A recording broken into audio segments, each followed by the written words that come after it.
યોગીજી મહારાજ ભગવાનના સંકલ્પો હતા. એમના સંકલ્પની અંદર 51 સંતો સાધુ થયા. એ 51 પૈકીના એક એ પૂજ્ય ડોક્ટર સ્વામી. અને આખા બીએપીએસ સંસ્થામાં સૌથી પહેલા ડોક્ટર થયેલા કોઈ સાધુ હોય, ડોક્ટર એમબીબીએસ થઈને સાધુ, ખાલી બીએપીએસ નહીં, આખી સ્વામિનારાયણ સંસ્થામાં સ્વામિનારાયણના જેટલા કઈ ફાટા છે એ તમામ ફાટામાં ડોક્ટર થયા પછી સાધુ થયા હોય તો પૂજ્ય ડોક્ટર સ્વામી એક જ છે. ઈસવીસન 1961 ની સાલમાં. આમાંથી કેટલાય મોટા ભાગના હું કોઈ જન્મ્યા નહોતા, એ પહેલાના એ સાધુ છે. 1961 તો સાધુ થઈ ગયેલા. અત્યંત બુદ્ધિશાળી પ્રતિભા, બાળપણથી એમનો વિદ્યાભ્યાસ એવો તેજસ્વી. સાધુ થયા પછી પણ એવી નિડર પ્રકૃતિ, જેવી વાણી એવી જ, એવું જ વર્તન, એમનું જીવન એવું. બ્રહ્મ સ્વરૂપ યોગીજી મહારાજને પ્રસન્ન કર્યા. ત્યાર પછી 1971 ની સાલથી પ્રમુખ સ્વામી મહારાજના અનન્ય શિષ્ય બનીને રહ્યા. છેલ્લા 51 વર્ષોથી એ સાધુ છે. 51 વર્ષ તો સાધુમાં પસાર થયા, નિષ્કલંક જીવન સાથે પસાર થયા.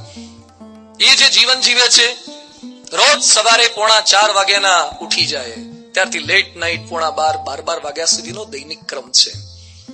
આ વખતે 9 મહિના સુધી એમની સાથે અમેરિકા, કેનેડા બધે ત્યાં આફ્રિકા ફર્યા છીએ. આવા સાધુ પ્રમુખ સ્વામી મહારાજ જેવા તો કોઈ સત્પુરુષ મળે જ નહીં, પણ આવા સાધુ પણ મળે નહીં. કયા લેવલે જીવે છે એ જે વક્તા છે અમારા, હમણાં એમને સાંભળવાના છીએ આપણે. બીએપીએસ સંસ્થાના તમામ સંતોની અંદર એમના જેવા કોઈ વિદ્વતા વાળા વક્તા નથી. એમના જેવા સાધુતા વાળા સંતો દુર્લભ હોય સમગ્ર બીએપીએસ કે સમગ્ર વિશ્વની અંદર. એવા નિડર બાહોશ વક્તા જ દિલ્હી અક્ષરધામના ઉદ્ઘાટનમાં 2005 ની સાલની અંદર પ્રમુખ સ્વામી મહારાજ વચ્ચે બેઠેલા, એક બાજુ મનમોહન સિંહ, એક બાજુ રાષ્ટ્રપતિ અબ્દુલ કલામ, એક બાજુ એલ કે અડવાણી. આખા ભારતના ઇતિહાસમાં આના જેવી કોઈ મોટી સભા નથી થઈ. એક બાજુ વડાપ્રધાન હોય ને એક બાજુ રાષ્ટ્રપતિ હોય. અને એ વખતે ડોક્ટર સ્વામી ઉપર બેઠેલા હતા. મનમોહન સિંહ ભારતના વડાપ્રધાન બીજી ટર્મ સુધી જે આવ્યા, મનમોહન સિંહ જેવા પગે લાગવા આવ્યા ને, ડોક્ટર સ્વામી હાથમાં માળા તૈયાર રાખી હતી. અને ડોક્ટર સ્વામી એમને માળા આપી દીધી.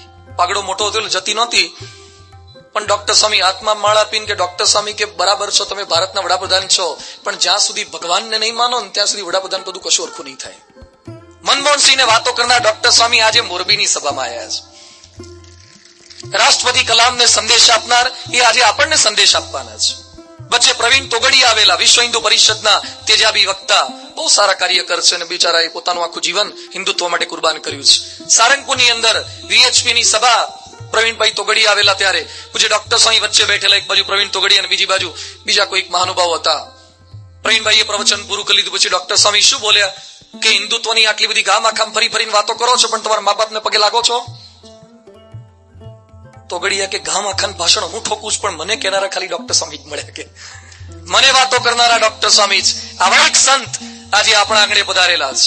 આવા સંતના દર્શન થાય ને, આ કોઈ કથાકાર નથી, એના દર્શન કરીએ ત્યાં આપણા અંતરના કામ, ક્રોધ, હઠ, માન, ઈર્ષ્યા એ ટળી જાય, આપણા સંકલ્પોની પૂર્તિ થાય. એવા એક આદર્શ સંત આપણા આંગણે પધારેલા છે. તો આજની આપણી આ પારાયણ ચાલુ જ છે, પણ એમની ઉંમર 78 વર્ષની ઉંમર થઈ છે. શારીરિક મર્યાદાઓ ખૂબ છે. અને ગઈકાલે મેં શારીરિક તકલીફોની વાત કરીને આ વખતે વિચરણમાં જ પૂજ્ય ડોક્ટર સ્વામીને ડાબી આંખની અંદર વિઝન બિલકુલ જતું રહ્યું છે. 90% આંખમાં દેખાતું જ નથી, ખાલી 10% દેખાય છે. સખત તકલીફો છે. કેટલા ઓપરેશન કરાયા છતાં આંખમાં થોડાક અંતરથી વધારે જોઈ શકતા નથી.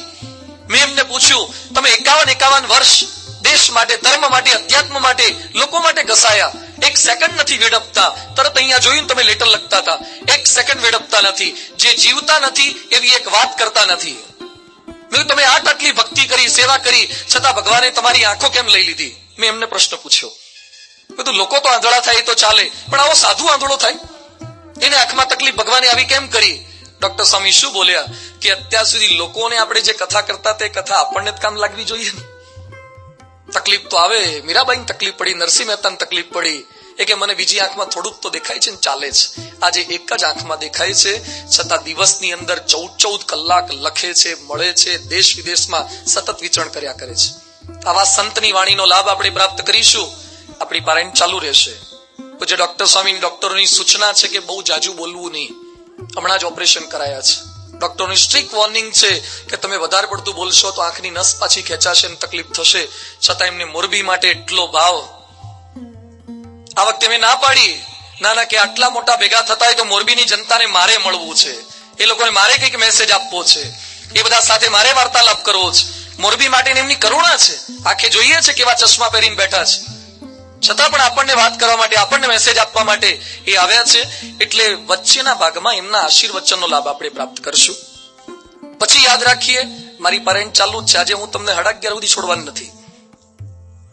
હા, વાંધો નથી ને? હા, કારણ કે રામ આટલું મોટું જીવન જીવ્યા અને મને હાથ દાડામાં પતાવવાનું, અને એમાંય પાછા તમે 11:15 થયા ત્યાં હલફલ થવા લાગો છો. કેટલાકને 11 વાગે ટાઈમર મૂકીને આવતા લાગે છે. 11 વાગે ટાઈમર મૂક્યા છે, કેટલાક ઉભા થઈ જાવ છો. એને શેના 11 વાગે ઉભા થઈ જાવ છો? બસ પકડવાની છે કે પ્લેનની ફ્લાઇટની ટિકિટ છે? બેસો જ ખરા યાર. હું રાજકોટ થી આવું છું, તમે મોરબી થી આવો છો. હું રાત્રે 1 કે 1:30 વાગે રાજકોટ પહોંચું છું અને પછી 2 વાગે આરામમાં જઈએ છીએ. તો મારા પેલા કેટલાય ઊંઘી જતા છો ને એક ઊંઘ પૂરી કરી દેતા છો. તો થોડુંક તો બેસો. 11 વાગે ઉભા ન થઈ જવું. આપણો સમય છે 11:30 નો, અને તમારો ઈશક છે, તમે કથા વાર્તાના ઈશક વાળા છો, એટલે જ આટલે દૂરથી આવો છો, ગામો ગામથી. આ સભા મંડપમાં આજે એક ખૂણો ખાલી નથી. આખો સભા મંડપ હજારોની સંખ્યાની અંદર ઉપસ્થિત છે. આ જ બતાવે છે કે મોરબી વાસીઓને સ્વામિનારાયણ સંપ્રદાયના સાધુઓ પ્રત્યે, પ્રમુખ સ્વામી મહારાજ પ્રત્યે કેટલો પ્રેમ છે. તો આજે પૂજ્ય ડોક્ટર સ્વામીના આશીર્વાદ પૂરા થાય પછી ફરતી હું મારી પાછી રામાયણની પારાયણ કન્ટિન્યુઅસ કરીશ. એમ ન માનતા કથા પૂરી થઈ ગઈ. હજુ રામને આજે જ આપણે જંગલમાં મોકલી દેવા છે, કારણ કે પછી પતાવવાનું છે ને બધું. એટલે રામ ભગવાનની વાતો એ જંગલની અંદર જાય છે. એના વિશેષ કેટલાક પ્રસંગોની વાતો આપણે સાંભળવી છે. તે પૂર્વે પૂજ્ય ડોક્ટર સ્વામીના ચરણોમાં પ્રાર્થના કરીએ કે સ્વામી હજારોની જન્મદિન એકત્રિત થઈ છે, રામની આટલી સુંદર વાતો થઈ રહી છે, ત્યારે અમારા સૌનું જીવન પણ રામમય બને, ભક્તિમય બને, સેવામય બને, નિયમ ધર્મયુક્ત બનીએ. અમે શરીરથી તો સમૃદ્ધ છીએ જ, શરીર અમારું સારું જ છે, પણ મન દુરસ્તી એ પણ અમારા જીવનની અંદર આવે એ પવિત્ર. મોરબી એક એવું શહેર છે, સમગ્ર ગુજરાતનું ફાસ્ટેસ્ટ ગ્રોઈંગ સિટી એ મોરબી અત્યારે બની રહ્યું છે. એની વચ્ચે અમારા જીવનમાંથી વ્યસન દૂષણ એ થોડાક મોરબીમાં બહુ ઘૂસી ગયા છે. એ દૂર થઈ જાય ને આદર્શ નાગરિક અમે બની શકીએ એવા આશીર્વાદ આપણે. કેટલાક લોકો રૂપિયા આપીને ઊંઘે છે. આજે અહીંયા આપણે 1 પણ રૂપિયાના વ્યય વગર લાખો રૂપિયાની વાતો પ્રાપ્ત કરી રહ્યા છે. આજે આટલી મોટી સંખ્યામાં મોરબીના નગરજનો અહીંયા ઉપસ્થિત છો. આપ આપનું પેટ્રોલ બાળીને આવો છો, આપ આપનો સમય આપો છો, આપ ઉજાગરા બેઠો છો. સવારે વહેલા જવાનું હોય છતાં શું મળે છે અહીંયા? પણ જો અહીંયા એક જાહેરાત એવી કરવામાં આવે કે આવતીકાલે જે પારેણમાં આવશે એને 1000 રૂપિયા રોકડા આપવામાં આવશે, તો આ દિવાલો ખોલવી પડે કે નહીં? 1000 રૂપિયા રોકડા કેશ આપવાની હોય, નોટો 1000 રૂપિયાની, તો બધા આવે. ઘરમાં ઘણાના બા બાપુજી બીપાર હોય ને એને ઉચકીને લઈ આવે. બેહજો ને યાર, રૂપિયો મળવાનો છે, 1000ની નોટ મળવાની છે. તમને રૂપિયા મળે એ દેખાય છે, પૈસા મળે એ દેખાય, પરંતુ કરોડો રૂપિયા ખર્ચતા પણ જે સંસ્કાર ન મળે એવી વાતો આ સંતોના મુખો થકી સાંભળવા મળે છે. આપણો પરિવાર આદર્શ બને. લાખો રૂપિયા હોય પણ સગા ભાઈ વચ્ચે ઝઘડા થયેલા હોય, ભાઈ સાથે બોલવાના સંબંધ ના હોય, એ લાખ નથી પણ એ રાખ છે. એની વચ્ચે આપણો આદર્શ પરિવાર કઈ રીતે બની શકે એની ખૂબ સુંદર પ્રેરણા પરમ પૂજ્ય ડોક્ટર સ્વામીએ પ્રેક્ટિકલ દ્રષ્ટાંતો દ્વારા આપણને સૌ કોઈને શીખવી છે. આ પારાયણની સાચી ફળશ્રુતિ આ છે કે આપણે જ્યાં છીએ ત્યાંથી 1 સ્ટેપ અહેડ કંઈક આગળ વધી શકીએ. એના માટે આપ સૌને એક ફોર્મ આપવામાં આવ્યું છે. મારી કથા વાર્તાનો આગળ પ્રારંભ કરું એ પહેલા આપ સૌને એક ફોર્મ આપેલું છે. દરેકના હાથની અંદર આ ફોર્મ હશે, પારાયણ ફળશ્રુતિ ફોર્મ. હાલ ખોલવાની જરૂરિયાત નથી, હાલ લખવાની જરૂરિયાત નથી. કેટલાકને એમ હશે કે આ પ્રસાદ માટેનું કાગળિયું આપ્યું હશે. આ કાગળિયું ન હોય. કેટલાક નીચે બેઠા હશે, તાને ઉપર ચડી બેઠા હશે. એના માટે ન હોય. કથામાં ગરમી લાગે તો વાયરો ખાવા માંડવું આ કાગળિયું નથી. આ પરસેવો લૂછવા માટે નથી. આ રામાયણની ફળશ્રુતિનું શ્રી રામચરિત માનસ પારાયણ ફળશ્રુતિનું ફોર્મ છે. આ ફોર્મની અંદર કેટલાક પ્રશ્નો લખેલા છે. એ પ્રશ્નોનું ખાલી પઠન કરું છું. પહેલો પ્રશ્ન છે, આ પારાયણમાંથી આપને સૌથી વધુ કઈ વાત ગમી? જે આપને ગમ્યું હોય જસ્ટ નોટ ડાઉન.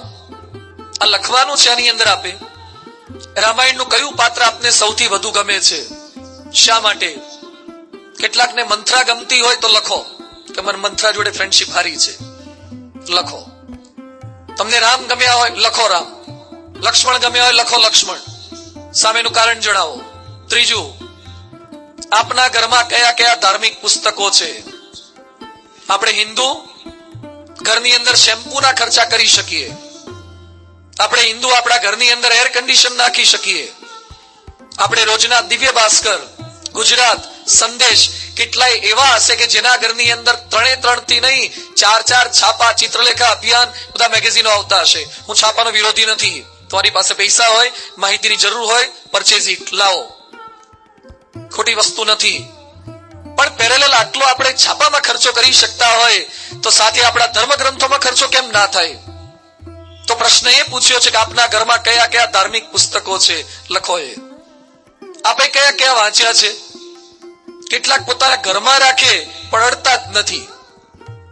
જેમ કોર્ટની અંદર ગીતાનો ઉપયોગ શેના માટે કરવામાં આવે છે? ખાલી અડવા માટે. જો કુછ કહુંગા સચ કહુંગા, સચ કે સિવા કુછ નહીં કહુંગા, પછી ગીતાને મૂકી દેવાની.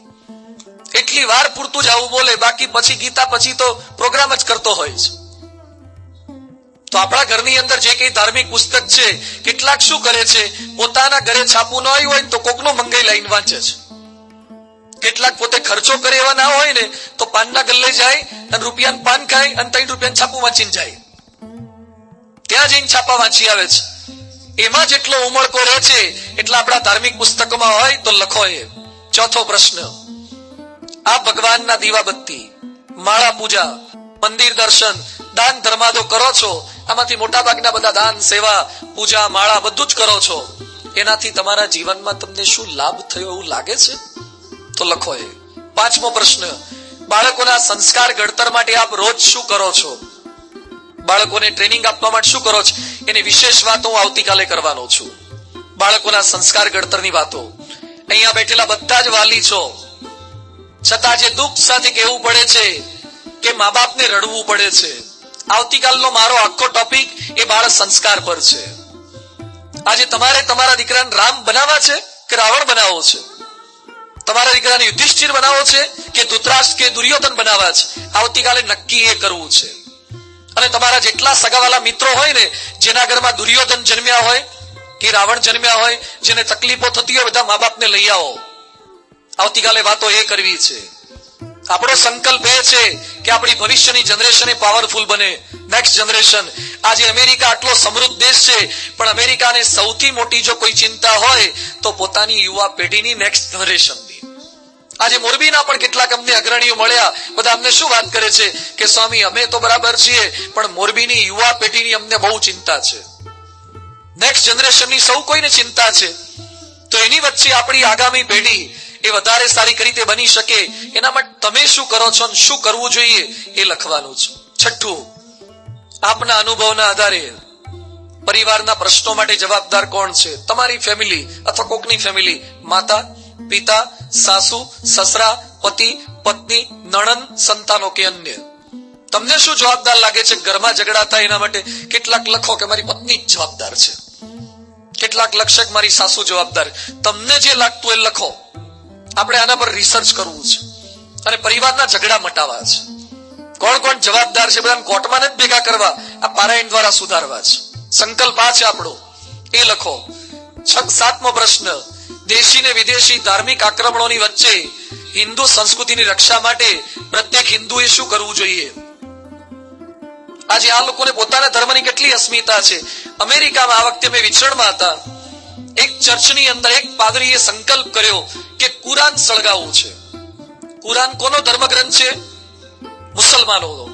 અને પાદરી એટલે ખ્રિસ્તી પાદરી, એને સંકલ્પ કર્યો કે હું કુરાન સળગાવીશ અને તારીખ પણ ડિક્લેર કરી કે આ તારીખે કુરાનને હું જાહેરમાં બાળીશ. ખ્રિસ્તી અને મુસ્લિમ ધર્મ વચ્ચેનો આ ઝઘડો કહેવાય મોટો. અને જેવી આણે જાહેરાત કરી આખા અમેરિકામાં હાહાકાર મચી ગયો, બધા ટેન્શનમાં આવી ગયા. ત્યાં ઇન્ટરનેટ પર, યુટ્યુબ પર મુસલમાનોએ શું લખ્યું કે વાંધો નહીં, કુરાન એક નહીં 10 કુરાન બાળો, 1000 કુરાન બાળો.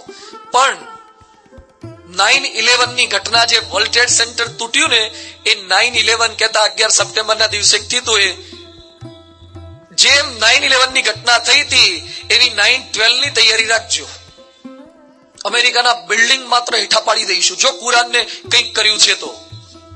ઓબામા ટેન્શનમાં, વોશિંગ્ટન આખું ટેન્શનમાં, પિયર પ્રેશર આવી ગયું બધા પર, અટકાવો અને કોઈ પણ રીતે અટકાવો. અને વિનંતી કરી, ક્રિશ્ચિયાનિટી ઝૂકી ગઈ મુસ્લિમ ધર્મ સામે. પેલા પાદરીને વિનંતી કરી, ભાઈ સાહેબ કુરાન ના બાળીશ તું. શું અસ્મિતા છે આ લોકોને, મુસ્લિમ લોકોને તાકાત છે. અમેરિકામાં વર્લ્ડ ટ્રેડ સેન્ટર તોડ્યું લાભેને, એ જગ્યા અમે જોઈને આવ્યા. એને ગ્રાઉન્ડ ઝીરો કે છે, ગ્રાઉન્ડ થઈ ગયું છે આખું ઝીરો, ગ્રાઉન્ડ ઝીરો. મોટું બિલ્ડિંગ બને છે ત્યાં, એની એક્ઝેક્ટ સામે મુસલમાનો મસ્જિદ બનાવે છે, એક્ઝેક્ટ વર્લ્ડ ટ્રેડ સેન્ટરની બરાબર સામે. અને એનું ઉદ્ઘાટન કયા દિવસે રાખ્યું છે ખબર છે? જે દિવસે વર્લ્ડ ટ્રેડ સેન્ટર તોડ્યું હતું ને એ જ દાડે. તાકાત છે અમેરિકા વાળાની કે હલાઈ જોઈએ મુસલમાનોને. શું અસ્મિતા છે આ લોકોની. અને હિન્દુ એક એવો ધર્મ છે કે એના પર જેને જ્યારે જોઈએ ત્યાં ટીકા કરે. આ એમએફ હુસૈન જેવો માણસ જ્યારે ધારે ત્યારે સરસ્વતી કે લક્ષ્મીજીના નગ્ન ચિત્રો દોરે, અને સંડાસની સિંક ઉપર આપણા માતાજીના ફોટા દોરે, ચડ્ડી બંડીમાં માતાજીના ફોટા દોરે. હિન્દુ દેવી દેવતાને કોઈ સન્માન નહીં. ક્યાં ગઈ આપણી અસ્મિતાની વાતો? કેમ હિન્દુત્વ ભૂલી ગયા છીએ? તો દેશી વિદેશી હિન્દુ આક્રમણો સમગ્ર વિશ્વમાં ભારત પર ખૂબ થઈ રહ્યા છે. આપણને ખ્યાલ નથી હિન્દુસ્તાનને કયો સ્થાન બનાવવાના પ્રયત્ન થઈ રહ્યા છે. એની વચ્ચે ખરા અર્થમાં હિન્દુ રહેવું હોય તો શું કરવું જોઈએ? લખો કાગળમાં. હિન્દુ કઈ રીતે રહી શકાય? 8મો મુદ્દો, આપની દ્રષ્ટિએ ભારત દેશની અંદર જે ભ્રષ્ટાચાર, દુરાચાર, અવ્યવસ્થા અને ગરીબી છે, ઘણું સારું પણ છે આપણી પાસે, પણ જે કઈ આ થોડું ખરાબ છે એના માટે જવાબદાર કોણ છે? તમને જે લાગતું હોય નામ સાથે લખો. આપણે રિસર્ચ એના પર કરવું છે, કોણ જવાબદાર છે. 9મો પ્રશ્ન, બીએપીએસ સ્વામિનારાયણ સંસ્થા. આ સંસ્થા સ્વામિનારાયણના ઘણા ફાટા છે, બરાબર છે. જેનું જે મતિ હોય, જે રુચિ હોય મુજબ બધા સારું કાર્ય કરે છે. પણ બીએપીએસ કહેતા પરમ પૂજ્ય પ્રમુખ સ્વામી મહારાજ દ્વારા ચાલતી સંસ્થા બીએપીએસ સ્વામિનારાયણ સંસ્થા અને પ્રમુખ સ્વામી મહારાજના સંતોની કઈ વિશેષતા આપને વધારે ગમી છે? લખો. તમને અમારા માટે કઈ ફરિયાદ હોય એ પણ લખો. અમે ખુલ્લા દિલે તમારી વાતોનો સ્વીકાર કરશું અને અમે પ્રયત્ન કરશું અમારામાં સુધારો કરવાનો. અમે તમારામાંથી જ આવેલા છીએ. કદાચ અમારી પણ નાની મોટી ભૂલ થયેલી હોય. અમારે સારા બનવું છે અને સમાજને સારો બનાવવો છે, તો લખો. 10મી વાત, આ પારાયણ સાંભળ્યા બાદ આપના વ્યક્તિગત જીવનમાં આપ શું સુધારો કરશો? પૂજ્ય ડોક્ટર સ્વામી મને કીધું પ્રેક્ટિકલ કરાવડાવો. આમાં લખ્યું છે 1 વ્યસન ત્યાગ, 2 માતા પિતાને પ્રણામ, 3 નિત્ય મંદિર દર્શન, 4 ધાર્મિક પુસ્તકોનું વાંચન, 5 મંદિરે રવિ સભા ભરીશ. અથવા જે કઈ તમે જે કરવાનો સંકલ્પ કરતા હોય કાગળમાં લખો. અને 11મી વસ્તુ છે આ પારાયણ અંગે આપનો અભિપ્રાય. આટલું સુંદર આયોજન થયું છે, છતાં તમારું કઈક સૂચન હોય. આ પારાયણની પરંપરા ખાલી 3 વર્ષ માટે નથી. અમે સંકલ્પ કર્યો છે મોરબીના આંગણે દર વર્ષે આવી પારાયણો કરવી છે. આપ સૌના સાથ સહકારથી કરવી છે. ઉમિયા પરિવાર તો છે જ, આવા અનેક પરિવારો આપ તૈયાર થાઓ. અમે અમારી મહેનત બધી કરવાના છીએ. તમે કહેશો એ ધર્મગ્રંથ પર, તમે કહેશો એ રીતની વાતો કરવી છે. પણ મોરબીમાં એક ક્રાંતિ કરી નાખવી છે. આપણે સામાજિક ક્રાંતિ, નૈતિક ક્રાંતિ, ધાર્મિક ક્રાંતિ કરવી છે. તો પારાયણ અંગે આપનું કઈ સૂચન હોય, સજેશન હોય એ પણ લખો. અને નીચે નામ, સરનામું, મોબાઈલ ફોન, ઘરનો, ઓફિસનો આ સરસ ફોર્મ ડિઝાઇન કર્યું છે. આજે આપને સૌને આપવામાં આવ્યા છે. આવતીકાલે સાંજે આપ પારાયણમાં આવો ત્યારે મહેરબાની કરીને લખીને લેતા આવો. આ ફોર્મનો આશય તમને સ્વામિનારાયણ બનાવવાનો લેશ માત્ર નથી. આનો આશય આપણે આગામી વર્ષે પણ વધારે સારું રીતે કરી શકીએ, મોરબીમાં સાચી ક્રાંતિ રીતે લાવી શકીએ, સાચા સમાજનું નિર્માણ કરી શકીએ, એ આ ફોર્મનો આશય છે. આવતીકાલે અવશ્ય આપણે યાદ રાખીને લાવીએ. એના આધારે બીજી વાતો આપણે કરીશું. આજે વાત આપણે સમજવાનો પ્રયત્ન કરતા હતા રામ ભગવાનના વનગમનનો. રામ તૈયાર થયા, સાથે સીતા, લક્ષ્મણ, 3 નીકળે છે. અયોધ્યાના તમામ લોકો રડી રહ્યા છે. અયોધ્યામાં એક આંખ એવી નથી કે જે આંસુના તોરણ ના બંધાયા હોય. દરેક આંખે આંસુઓ છે. રામ જાય છે, લખન જાય છે, સીતા જાય છે, બધા રડી રહ્યા છે. છતાં 3 જણા હસતા હસતા જાય છે. શું સ્થિરતા છે એમના ચહેરા પર. જંગલની અંદર પહોંચી ગયા. અયોધ્યાના લોકો કે છે તમારી સાથે આવું છે, તમારા વગર અમને અયોધ્યામાં નહીં ગમે. રામ કે તમે રહેવા દો, અમે જતા રહીશું. નાના કે તમારા વગર અમને નહીં ફાવે, અમારે સાથે આવવું જ છે. બધા રામની સાથે આવ્યા. તમસા નદીના કિનારે રાત્રે ઉતારો કર્યો. રામ ભગવાન ને લક્ષ્મણ ને સીતા દાતા ને પેલા લોકો સુઈ ગયા. સવારના પોરમાં રામ ભગવાન વહેલી સવારે નીકળવા તૈયાર થયા. પેલા લોકો બધા સૂતા હતા ત્યાં જ રામ નીકળી ગયા. નીકળ્યા હતા રામ ભેગા, પણ ઝોલા ખાવા લાગ્યા. પ્રાપ્તિ થઈ હતી પણ સાચવી ન શક્યા. જેટલી પ્રાપ્તિ અગત્યની છે એની સાચવણી વધારે અગત્યની છે.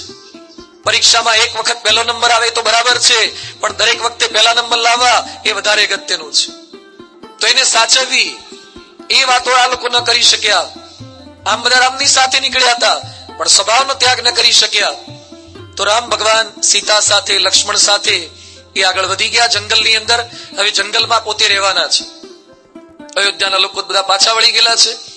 આ તરફ રામ આગળ વધી રહ્યા છે. ત્યાં કેવટનો બહુ સુંદર પ્રસંગ આવે છે. આ એક છેલ્લા પ્રસંગ સાથે આજની પારાયણની આપણે પૂર્ણાવતી કરશું. ભારત વર્ષમાં રામાયણના ઘણા બધા પ્રસંગો બહુ પ્રખ્યાત છે, પણ કેવટ સાથે રામ ભગવાનની જે મૈત્રી, અને કેવટ જે ભગવાનને ઓળખી ગયો, અદ્ભુત પ્રસંગ છે. ગંગા નદી આવતી હતી, રામ લક્ષ્મણ સીતાને પસાર થવું હતું, ત્યાં કેવટ નાવ લઈ ઉભેલો. બહુ લાંબો પ્રસંગ છે, ટૂંકમાં જોવાનો પ્રયત્ન કરશું. કેવટ કે છે મારી નાવમાં બેસો, વાંધો નહીં, પણ એક શરત. શું શરત? કે તમારા પગ મને પહેલા ધોવા દો, પછી બેસાડું. અરે ભાઈ, પગ ધોયેલા જ છે, શું કરવા ધોવા દેવાના? એ કે ના, ધોવા દો. માનુષી કર્ણમ ચૂર્ણમ અસ્તિ પાદયો ઇતિ કથા પ્રસીયસી પાદમ મુજંતે વિમલમી કૃત્વા પશ્ચાત પરમ નીરમ તમ નયામી તિરમમ નયામી. તમારા પગની અંદર એવી રજ છે ને કે પેલી શીલા નડી અહલ્યા થઈ ગઈ. તો મારી નાવડી નડે, એક બૈરુત ઘેર છે, બીજું બૈરુત મારે હાચવું કેમનું? મારી નાવડી નારી થઈ જાય તો નાવ નારી થઈ જાય. જી દુલાભાયા કાગે બહુ સુંદર લખ્યું છે, પગ તમે ધોવા દોને રઘુરાયજી, પ્રભુ મને શક પડ્યો મન માઈજી, રજ તમારી કામણગારી નાવ નારી થઈ જાય જી, તો અમારી રંગ જનની આજીવિકા ટળી જાય. એટલે પગ તમારા ધોવા દો. લક્ષ્મણ કે છે એમ કઈ ધોવા ના મળે. લક્ષ્મણ ગુસ્સે થઈ ગયા. નાવિક કે તો બેસબાઈ ના મળે, પગ ધોવા દો પછી જ બેસવા મળે. એ વખતે લક્ષ્મણ કે છે ધોવા નહીં દેવાનું, એમને બેસી જવાનું. એ કે નહીં, ધોવા જ પડશે.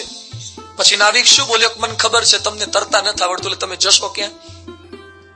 નાવિક આવું બોલે. લક્ષ્મણ ગુસ્સે થઈ ગયો. હાથમાં પેલું જે કઈ આયુધ હતું મારવા જતો હતો. તો નાવિક રામ ભગવાનને શું કહે છે? એક તો ભીખ માંગવી અને પાછી અસ્ત્ર સાથે રાખવા, એ ભાઈ જામતું નથી. એક તો મારે ત્યાં ભીખ માંગવા આવ્યા છો, મારી મદદની જરૂર છે, અને પાછો તમારા ભાઈને કહી દો દાદાગીરી ખોટી ના કર કરે. એટલે લક્ષ્મણને રામ શાંત રાખે છે. પેલો નાવિક કેમ મારી નાખો, મને મારી નાખશો તો મરી જઈશ ને. હવે ગંગાજીના તટ પર મરવા મળે ને એના કરતા મોટું સૌભાગ્ય કયું? બીજું, મારે કોઈ મામા માસીના દીકરા સગાવાલા કોઈ હાજર નથી, મારી ઘરવાળી જ છે. એટલે મારું અગ્નિ સંસ્કાર કોને કરવા પડશે? તમારે બેન જ કરવા પડશે. લક્ષ્મણ કેમ મારવા જેવો નથી ને, તો બધી વિધિ આપણા હાથે કરાવડાવશે આરોપે, અને મરાય નહીં. પછી રામ ભગવાનને કહે છે કે તમારા પગ ધોવા દો. રામ કે લઈ આવો પાત્ર. ઘરમાંથી પાત્ર લઈ આવ્યો. એ પાત્રને સ્ટીલનું ના લીધું, કાષ્ટનું લાકડાનું પાત્ર લીધું. લાકડાના પાત્રમાં કેમ સિલેક્શન કર્યું? કારણ કે સ્ટીલમાં કે તાંબા પિત્તળમાં રાખે તો પાણી તો પછી સુકાઈ જાય, ઇવોપરેટ થઈ જાય. જ્યારે કાષ્ટમાં પાણી થોડું ઘણું એબ્સોર્બ થાય, શોષાઈ જાય. આ નાવિક કે છે કે આ પાત્રમાં રોજ મારી પત્ની લોટ બાંધે છે રોટલા માટે, અને રોજ જયારે લોટ બાંધશું ત્યારે આપની ચરણ રજ, આપનું ચરણ ઉદક એમાં ગયેલું હશે, એટલે પ્રસાદીભૂત રોટલીઓ કે રોટલા અમે રોજ ખાઈશું. કેવું સમજી ગયો કહેવાય આ નાવિક. રામ ભગવાનની પાસે આવ્યો આ પાત્ર લઈને. ભગવાનને કે એક ચરણ ઊંચો કરો. એક ચરણ ભગવાન ઊંચો કરવા ગયા એટલે ઇમ્બેલેન્સ થઈ જાય. ભગવાનને કે છે એમને ઊંચો ના કરો, એક હાથ મારા માથા પર મૂકીને પછી ઊંચો કરો, પગ ઊંચો કરો. નહીં, નાના છોકરાને બૂટ મોજા પહેરવા એટલે મમ્મીને ખભો પકડે કે મમ્મીને ચોટલો વાળ પકડે તો ઇમ્બેલેન્સ રહે. એમ રામ ભગવાનને કહે છે કે મારા માથા પર હાથ મૂકો અને એક પગ ઊંચો કરો, પછી બીજો પગ ઊંચો કરો. કેટલો હોશિયાર છે! પગ તો બે લઈ ગયો, પણ હાથનો લાભ લઈ ગયો. માથા પર હાથ મુકાઈ દીધા ભગવાનના, ખૂબ લાભ લઈ ગયો. આ જોયું એટલે રામ ભગવાન લક્ષ્મણ સામે જોઈને હસે છે, સીતા સામે જોઈને હસે છે કે સીતાજી તમારા ભાગની અંદર તો એક જ પગ આવતો ને એક પગ લક્ષ્મણ રાખતો. લક્ષ્મણને કહે છે ઓળખ્યો અને આ કોણ છે? પૂર્વ જન્મની અંદર આ કાચબો હતો. આ જે કેવટ છે કાચબો હતો, અને મેં વિષ્ણુ ભગવાન. એટલે આ મારા ચરણનો સ્પર્શ કરવા આવતા હતા, અને તમે શેષનાગ હતા. લક્ષ્મણ કોનો અવતાર? શેષનાગનો અવતાર. તો વિષ્ણુનો ચરણ સ્પર્શ કરવા કાચબો આવતો હતો, એટલે શેષનાગ ફેણ મારી મારી અને કાચબાને ધક્કો મારી દેતો હતો, મોકલી દેતો હતો. હે લક્ષ્મણ, તમે 4 વખત એને ધક્કો મારીને કાઢી મૂક્યો, પણ ફરતી એને નવો જન્મ લઈને આ વખતે લાભ લઈ લીધો. એને નક્કી કર્યું તો લાભ લેવો છે, આ વખતે લાભ લઈ લીધો. લક્ષ્મણ કઈ બોલી શકતા નથી, ચરણ પખાડી લીધા. ભગવાનને ત્યાર પછી બેસાડવામાં આવ્યા. ભગવાન પ્રેમીજનને વશ પાતળીઓ, આવા સામાન્ય માણસની ભક્તિનો પણ સ્વીકાર પોતે કરી શકે છે. નાવમાં બેઠા, રામ લક્ષ્મણ ને બધા બેઠા સીતાજી સાથે. નાવ થોડીક આગળ ચાલતી હતી, એમાં પેલો નાવિક છે ને નાવને થોડી ગોળ ગોળ ફેરવ્યા કરતો હતો, ચક્રાવે નાખતો હતો. લક્ષ્મણ કે ગોળ ગોળ નહીં ફેરવ, મારા ભાઈને ચક્કર આવે છે. નાવિક કે તારા ભાઈ એમને 84 લાખ જન્મમાં ગોળ ગોળ ફેરવ્યા, તેમને ચક્કર નહીં આવ્યા હોય? આ તારા ભાઈને 5 મિનિટ જ ગોળ ગોળ ફેરવ્યા છે, ગોળ ગોળ ફેરવામાં જ આવશે, અમને બહુ ફેરવ્યા છે, ચક્રાવામાં નાખ્યા છે. રામ કે કઈ બોલીશ નહીં. હંમેશા છે ને નાવિક જોડે ડ્રાઈવર જોડે બગાડવું જ નહીં, કારણ કે કંટ્રોલ એના હાથમાં. એમાંય વાળંદ જોડે ભૂલથી ન બગાડવું, કારણ કે હજામત કરતો કઈક ઝઘડો થાય, લેવા દેવા વગરનો સેજ અડાડી દેતો. રામ કે બગાડવું નહીં, એના હાથમાં કંટ્રોલ છે બધો. ના આગળ ચાલી અને પછી પસાર થયા નીચે. રામે સંકલ્પ કર્યો કે કઈક આપવું છે. કેવટ ઉતરી દંડવત કીના, પ્રભુરી સકુચ એહી નહીં કુછ દીના. રામને એમ થયું કે આપણને આટલું કર્યું, લાવ દ્વારા ગંગા પસાર કરાઈ, અને આપણે એને કઈ આપ્યું નહીં. પિય હી કીસી જાન નિહારી, મુનિ મુદરી મન મુદિત ઉદારી. સીતાજીને ખબર પડી ગઈ રામને કઈક આપવું છે, આને સીતા કહેવાય. રામે ખાલી આમ જોયું ને, રામ ભગવાન પાસે કઈ ઘરેણા નહોતા, એટલે રામને કઈક આપવાની ઈચ્છા થઈ. એટલે રામે ખાલી સીતા સામે નજર કરી, સીતાએ પોતાની અંગૂઠી ઉતારીને આપી દીધી. આને સ્ત્રી કહેવાય. ઘણા ભાષણ તો કે આપો હવે, તો એ કાઢીને આપતા નથી. ઘણા કે મારા બાપુજીને જ વેચી નાખવા છે, કે અમારા બાપના ઘેરથી લાયેલા છે, ધંધામાં રોકવા છે. ઘણા આપતા જ નથી ઘરેણા. જયારે ઘરના વિકાસમાં કઈ કામ થતું હોય ઘરેણા વેચવાય પડે. અહીંયા સીતાજી આમ રામે નજર કરી ત્યાં ઉતારીને આપી દીધા. આ સીતાનું સત છે, પતિના સંકલ્પમાં ભળવાની ભાવના છે. રામ ઉતર્યા પછી કે છે, બોલ નાવિક, તાર શું જોઈએ છે? હું ખૂબ રાજી થયો છું. ભગવાન કે છે, ભગવાન આપણને પૂછે તો કે તમારે શું જોઈએ છે? સારું છે, મોરબી વાળાને પૂછતા નથી, પણ કદાચ ભગવાન પ્રગટ થાય ને આપણને પૂછે, ભગવાન બોલ બોલ, માગ માગ, માગે તે આપું. શું માગી લે? કેટલાય લિસ્ટ જ લઈને આવતા હોય છે. કેટલાક મંદિરમાં જાય ને તો લખેલું જ લઈને જાય છે, કેટલાક મોઢે રાખે છે આંખો બંધ કરીને જતા, ને કેટલાક તો મંદિરમાં જાય ને જતાની સાથે આંખો બંધ જ કરી દે છે. મંદિરમાં સીધી આંખો બંધ ના કરાય, પેલા ભગવાનને જોવો જ ખરા. જ્યાં બંધ કરવાની છે ત્યાં રોડ પર ખોલી ખોલીને પોળી રાખીને બેસે છે, અને મંદિરમાં જઈને તરત બંધ કરે છે. મંદિરમાં ખુલ્લી રાખો, ભગવાનના દર્શન કરો, ભગવાનને આજીજી કરો, લિસ્ટ માગ માગ ના કરો. આ નાવિક ને કે બોલ, તાર કઈ જોઈએ છે? શું બોલ્યો નાવિક? નાથ આજ મેં કાહુ ન પાવા, મિટે દોષ દુખ દારિદ્ર દાવા. बहुत काल में कीनी मजूरी, आज उदीनी विधि बनी भली बुरी. अब कछु नाथ न चाहिए मोरे, दीन दयाल अनुग्रह तोरे. फिरती बार मोहे जो देवा, सो प्रसादु में सिर धरी लेवा. નાવિક શું કહે છે કે તમે મળ્યા, તમારા ચરણ ઉદકનો લાભ મળ્યો, તમે તમારો હાથ મારા મસ્તક પર મૂક્યો, આના કરતા વિશેષ પ્રાપ્તિ દુનિયામાં કોઈ હોય જ નહીં. મારે કઈ જોઈતું નથી. જો ખરેખર તમારે મને આપવું હોય ને તો શું તમે મને આપો? नाविक बोले छे, मल्लाह कहीं मल्लाहों से मल्लाही लेते हैं भैया, मजदूर कहीं मजदूरों को मजदूरी देते हैं भैया. अपने को ऋणी समझते हो तो ऋण तुम वही चुका देना. मैंने तुमको गंगा पार लगाया, तुम मुझको भव सागर पार लगा देना. મેં તો તમને ગંગાજી પાર કર્યા, તમે મને ભવ સાગર પાર કરી આપજો. રામ કે આ તો હારો બહુ પીએચડી થયેલો લાગે છે, ડોક્ટરેટ કરેલું લાગે છે ફિલોસોફીમાં. બધી ખબર પડી ગઈ, એને માગતા આવડે છે. આજે ઘણા લોકોને માગતા જ નથી ફાવતું, જાત જાતનું માગે. ભગવાન સ્વામિનારાયણ પાસે લખું ચાણે શું માગ્યું કે મારી હાઈટ ભેંસો અમર થાય એવું કરો ને, એટલે ભેંસો અમર કરવાની માગણી કરાય, આવી માગણી કરે. એક ભાઈએ શિવજીના મંદિરમાં જઈને શું માગણી કરી કે ભગવાન મને લંબકર્ણનો અવતાર આપો. લંબકર્ણ એટલે ગધેડો, લાંબા છે કાન જેના તે ગધેડો. તે શિવજી કે હારા ડોબા, ગધેડો શું કરવા થવું છે? એ કે ભગવાન માણસના જન્મમાં છે ને વિષય બરાબર ભોગવાતા નથી. આ ગધેડામાં ચિંતા નહીં, 2-5 ગધેડીઓ ગધેડા થાય તો કોઈ માથાકૂટ નહીં, એડમિશનની માથાકૂટ નહીં, પૈણાવા કરવાની માથાકૂટ નહીં, એટલે ગધેડા થવું સારું. શું માણસો માગણી કરે છે ભગવાન પાસે? ગધેડાના જન્મ માગે, આવી માગણીઓ કરે છે. જે ભગવાનને ઓળખી જાય ભગવાન પાસે એવું માગે નહીં. એકવાર એક રાષ્ટ્રપતિ જેલમાં ગયા, અને જેલમાં બધા જન્મટીપના કેદી બેઠેલા હતા, સજાવાળા. એટલે કેદીને પૂછ્યું રાષ્ટ્રપતિના સેક્રેટરીએ કે રાષ્ટ્રપતિ આયા છે, તાર જે જોઈએ તે માગી લે. પહેલાને પૂછ્યું શું જોઈએ છે? કે બીજું કઈ જોઈતું નથી, પણ અહીંયા છે ને રોટલીઓ આપે છે ને જેલમાં વાયસર જેવી હોય છે, તૂટતી જ નથી, તો સારી રોટલી મળે એવું કરી આપો ને. રાષ્ટ્રપતિ કે નોટ ઇટ, આવતીકાલથી ગરમ ફુલકા રોટલી આપજો, ખાવી એટલી. એટલો રાજી થઈ ગયો, વાહ કે હવે વાંધો નહીં, ફુલકા રોટલીઓ ખાઈશું, જેલમાં રહીશું. બીજાને પૂછ્યું ભાઈ તારે કઈ જોઈએ છે? કે મારે કઈ રોટલીનો મોહ નથી, પણ આખો દાડો જેલમાં રહીએ, છોકરાઓ સ્કૂલમાં પણ અઠવાડિયે એકવાર ફ્રી ડ્રેસ હોય છે. અમને જ્યારથી જેલમાં પૂર્યા ત્યારથી ચટ્ટા વાળા લહેંગા જબ્બા જ છે. કંઈક તો ડ્રેસ નો ચેન્જ આપો. રાષ્ટ્રપતિ કે નોટ ઇટ, અને ગ્વાલિયર એક્ઝામ શૂટિંગ ના 5 જોડી કરી આપો કે રોજ બદલીને પહેર્યા કરે. તો રાજી થઈ ગયો, વાહ કે જેલમાં અમે નવા લુગડા પહેરશું, જેલમાં રહીશું. ત્રીજાને પૂછ્યું, તારે કઈ જોઈએ છે કે બીજી કોઈ તકલીફ નહીં, પણ આખો દાડો મુંજારો થાય, IPL આવે, વર્લ્ડ કપ આવે, અમારે કશું જ નહીં કે કઈ એકાદું ટીવી ગોઠવી આપો, ઠીક છે, બેઠા બેઠા ડીશ ટીવી જોયા કરીએ. રાષ્ટ્રપતિ કે નોટ ઇટ, અને બધી જ ચેનલો પકડાઈને એવું એક ટીવી લાઈન મૂકી દો. રાજી થઈ ગયા, બધા ખુશ થઈ ગયા.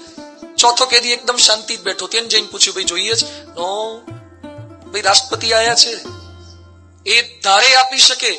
પેલા એ રોટલી માગી, પેલા એ કપડા માગ્યા, પેલા એ ટીવી માગ્યું. તું કઈક માગી લે, લોકો ઓળખી ગયા માગી લીધું. એ કે હું ઓળખું છું એટલે જ માગવું નથી. એ કે ખરેખર જો રાજી થયા હોય ને તો મને જેલમાં જ બહાર કાઢો. ખરેખર રાજી થયા હોય તો મને જેલમાં જ બહાર કાઢો. આ રોટલી મેળવ્યા પછી કે ટીવી મેળવ્યા પછી કે નવા લુગડા લીધા પછી રહેવાનું જેલમાં જ. એના કરતા મને જેલમાંથી બહાર કાઢતો તો બાકીનું તો મારે ધંધો કરીને પાછું હું લાવી દઈશ. એમ ભગવાન પાસે આપણે માગણી કરીએ, ભગવાન ફ્રીજ લાવી દો, ટીવી લાવી દો, VCR લાવી દો, એક્ટિવા આવી જાય, મકાન થઈ જાય. આ બધું કર્યા પછી રહેવાનું તો બહુ સાગરમાં જ ને. ભગવાન પાસે થોડુંક આત્માને પરમાત્માનું માગવું, અંદરનો સત્સંગ માગવો. પણ માણસને આ લાભ દેખાય, લૌકિક લાગે, એમાં મજા આવે. હવે આજે તમને બધાને એક પ્રશ્ન પૂછું કે મારા હાથમાં 2 મૂર્તિ છે, એક રામની બીજી રાવણની. તમારે બેમાંથી એક જ સિલેક્ટ કરવાની છે, તો કઈ સિલેક્ટ કરો? સાવ સાચું બોલજો, બોલો તો એક સાથે. રામ. પણ મારાથી ભૂલ થઈ ગઈ, મારે એક સ્પષ્ટતા કરવાની રહી ગઈ કે જે રામની મૂર્તિ છે ને માટીની છે, રાવણની હોનાની છે, તો કઈ લો? હાવ ખોટા. રામ બોલે પાછા, રાવણ જ લે. અને લેતી વખતે શું કે સ્વામી હાલ રાવણ આપો ને, રાવણને ઓગાળીને રામ બનાવી દઈશું. લાભ દેખાય, લૌકિક લાભ માણસ દેખાય, એમાં પ્રીતિ રહે છે, એમાં ઉત્સાહ રહે છે. ભગવાન પાસે પ્રાર્થના એ કરવી, તમારી મૂર્તિ વિના મારા નાથ રે, બીજું મને આપશો માં. તમારી મૂર્તિ, સંસ્કારો આપો, અમને સત્સંગ આપો, અમને સંતોનો સમાગમ આપો, એ માગણી કરવાની છે. નાવિકે માગણી આ કરી, ઓળખી ગયો, ભગવાનને સમજી ગયો કે ભગવાન પાસે આવું કઈ થોડુંક મગાતું હશે. યારે છે હવે જંગલની અંદર એક ઘટના બની, લક્ષ્મણનો સંયમ, શૂળપંખાનું આગમન, અને એની વચ્ચે સીતાનું હરણ.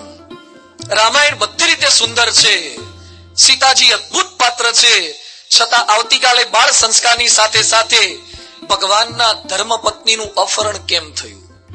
કદાચ કોઈક સામાન્યની સ્ત્રીને કોઈક ઉપાડી જાય તો એ સહન થાય, પણ ભગવાનના ઘરવાળાને અપહરણ કરી ગયો રાવણ.